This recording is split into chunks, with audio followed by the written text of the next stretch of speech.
Samburu Governor Moses Lenolkulal has been arrested over a Sh84 million fuel supply scandal. Detectives from the Ethics and Anti-Corruption Commission arrested the county boss on Tuesday morning and locked him up at the headquarters at Integrity Center in the capital Nairobi.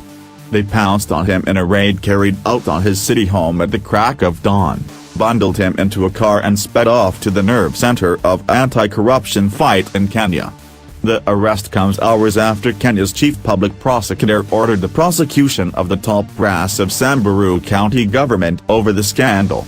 Mr. Nordin Haji on Monday directed the arrest and dragging to court of Mr. Lenolkulal, his deputy Julius Laito, businessman Hesbon Dathi, and 11 sitting and former ex-chief officers.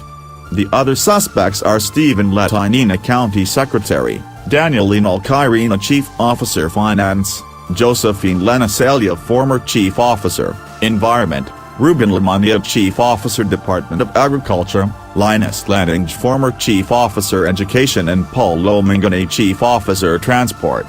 Others in Mr. Haji's crosshairs are Bernard Lisserma Chief Officer Lands, Lillian Baluga former Chief Officer Gender, Andrew Lanyasanya Chief Officer Gender, David Lusange Chief Officer Sports and Jeffrey Kiten Head Supply Chain Management.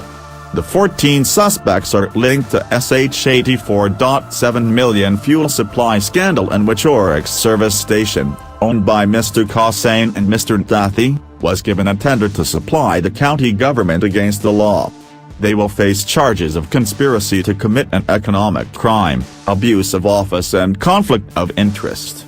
The investigations established that the Governor Moses Lenolkulal was trading with the county government through Oryx service station for the supply of fuel since the 27th of March 2013 to date, Mr. Haji said in a statement. The governor failed and/or neglected to disclose his interest in the said service station.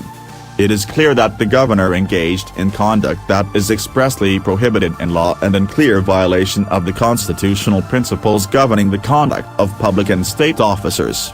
According to the